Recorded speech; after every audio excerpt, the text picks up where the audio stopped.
One year near Thanksgiving, I returned to my town where my family was waiting to meet the new girl I'd brought round. And when mother did open the door, I saw most of my relatives staring in open-mouthed horror. That's a child you claim to enjoy. She stands nigh 4'7" and flat as a 10-year-old boy. Mother, wait, put the sheriff on hold, for there's no need to worry. This woman's 1,000 years old.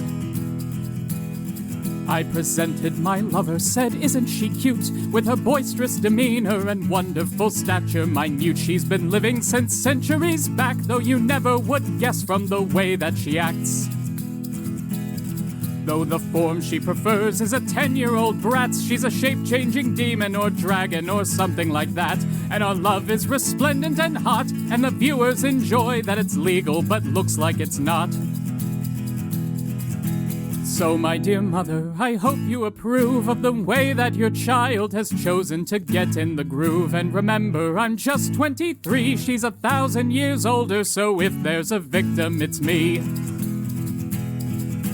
So there you have it, I stick to my case that the 1,000-year lolly is more than it seems on its face. We'll get into the how, when, and why, but before we get to it, this video's brought to you by my patrons. If you want to support this channel's jaunty jigs while getting cool things for yourself, you can go to patreon.com/explanationpoint to find out how. Now on to this. The concept of the 1,000-year lolly is one that has plagued the anime community for ages. More than a meme, it has become one of those things that you have to explain to people who are just getting into anime. One of those things that makes them stare blankly at you as you try to explain that, yes, I know she looks like a child, but she's actually a 400-year-old vampire. She was cursed to look like this by a witch. She actually prefers this form because she's likes really self-conscious about it, and there's this character arc later on back and forth normally has giant tits, I swear. And with every word, you can see the hamster plodding its wheel behind their eyes as they slowly reevaluate their opinion, not of Beatrice from ReZero, but of you. Every person who decides to make anime part of their life eventually has to come to grips with the existence of 1,000-year-old 6-year-olds, dividing themselves firmly into pro and anti-lolly camps that war eternally on the fringes of hell. I can see why people find it important to answer the 1,000-year lolly question, with one side seeing it as an issue of artistic liberty, while the other sees a guileless means of morally sidestepping the sexual depiction of children in media. And though I do find myself slightly more on the artistic liberty side of that battlefield, the ultimate answer to the lolly question doesn't interest me nearly as much as the question itself. As silly as it might sound, I think that a person's opinions on 1,000-year lollies can tell you a lot about their attitudes toward media consumption and their fundamental philosophy about what a story is and how a person should interact with it. Is a story a self-contained and holistic thing that should be evaluated purely on its own terms, or is it the creation of a human being with an agenda and a personal history that have to be considered when consuming their work? It isn't easy for the two sides to come to a consensus because they're talking past each other. And ultimately, this silly little argument about one of anime's more eye-rolly tropes is a reflection of deeper attitudes about what a character or even a story is supposed to be. The error in communication between the pro and anti-lolly camps arises from the divide between the Watsonian and doylist perspective of narrative. These terms come from the Sherlock Holmes stories, and they refer to the kinds of explanations that can be given for fictional events. The Watsonian perspective, named after the elementary Dr. John Watson, the in-universe chronicler of Holmes' in-universe exploits, is diegetic. It comes from within the world of the story. It's an explanation that the characters would accept. Katniss Everdeen takes Prim's place in the Hunger Games because she cares about her sister and doesn't want to see her literally eviscerated on national television. The doylist perspective, named after Sir Arthur Conan Doyle, the author of the Holmes stories, is the opposite. It's an explanation of why the real-world creator of the story chose to do things within the story the way that they did. Katniss Everdeen takes Prim's place in the Hunger Games because she is the main character, and if she didn't, the story would not be about her. Both of these kinds of explanations are important to different people in different amounts in different contexts, but I would wager that a person's tolerance for 1,000-year lollies has a direct correlation with the weight that they generally put on one side of this equation over the other. The pro-lolly argument that sparked the creation of this video is one that comes from from within the text. The lolly enjoyer looks at this character and says there's nothing wrong with her. She might look like a child, but she isn't one. And the outward appearance of impropriety is not enough to condemn an innocent anime viewer with such serious labels as pedophile simply because your puritanical ideas can't stomach the thought of a grown woman with prepubescent proportions. The argument that the lolly should be taken at face value as a person is a diegetic Watsonian one. It states that because this character has 700 years of lived experience, she is rightfully an adult capable of making her own decisions. There is no ethical problem with her dressing however she likes or with another adult pursuing a romantic or sexual relationship with her unless one wants to argue that the age gap between a 700-year-old sea serpent and a 20-year-old human would make her a predator. Seeing a character like Kishirika Kishirisu in Mushoku Tensei gets their minds wandering in a world-building direction. They want to know how the great empress of the demon world came to look and act like an 8-year-old human girl just as much as they want to know how she became a down-on-her-luck beggar wandering the alleys of Windport or how she came to have her 12 demon eyes. When they see her outfit, they think about the ambient temperature of the demon continent and the harsh sun of the desert. They think about different cultural norms and the kinds of clothes that a destitute former empress could afford. When a member of the anti-lolly camp hears the answers to those questions, they will be viewed as excuses. That is because they hold an exegetic doylist perspective on this issue. Their issue with the character does not come from internal consistency or problems with the world building, it comes from skepticism about the intentions of the author. They see a half-naked child-coded character and their only concern is why the author chose to depict this character in this way. They say that the author has absolute power to make a character be any way they want them to be, and they chose to make them like this, which means that they wanted them to be like this. In a sense, they're accusing the author of working backwards in their storytelling. They're saying that the lolly is an imposition on the world rather than a natural consequence of it. That the author wanted to include a child-coded character in their work, and they created circumstances in the world to allow that to happen rather than creating the world and allowing characters to naturally arise from it. This is a very common and very valid criticism of Made in Abyss, whose author famously has some extracurricular artistic hobbies involving girls who are certainly not 1,000 years old. Their problem with the depictions of Riko has nothing to do with whether or not they are appropriate in the narrative. They may also care about that, but it is not the issue. Their concern is with a real-world explanation of how this kind of situation came to exist. When it comes to a character like Kishirika Kishirisu, they want to know, out of all of the possible ages and shapes and states of dress that the author could have chosen to portray this character in, why this one? And no amount of talk about the fashion culture of the demon continent or the character being cursed by her enemies to inhabit a child body or whatever is going to satisfy them because the author can just change the lore. It's the same kind of argument that crops up when people talk about Yaoyorozu's costume in My Hero Academia. Some people will say that she dresses the way that she does because her power requires exposed skin to function properly. And some people will argue that her power requires exposed skin to function properly because Horikoshi, the author, enjoys sexualizing his teenage characters. What fascinates me about this question is that both of those responses are demonstrably true. They are intra- and extra-narrative explanations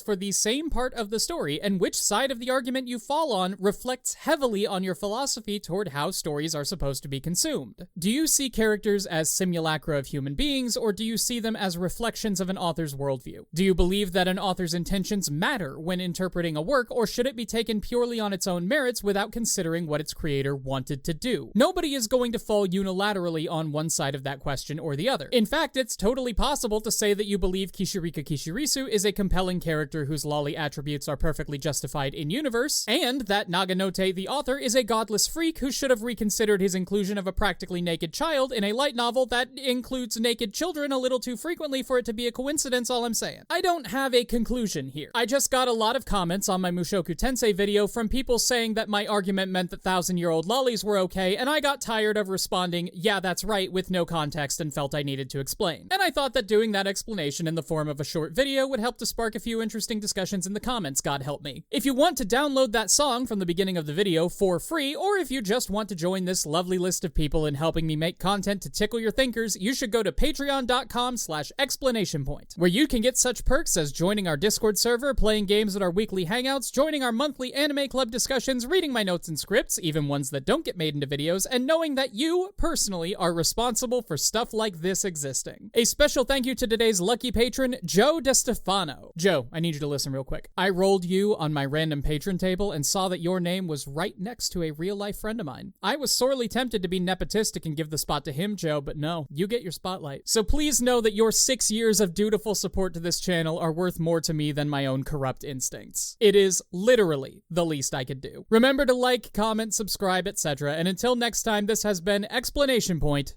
signing out.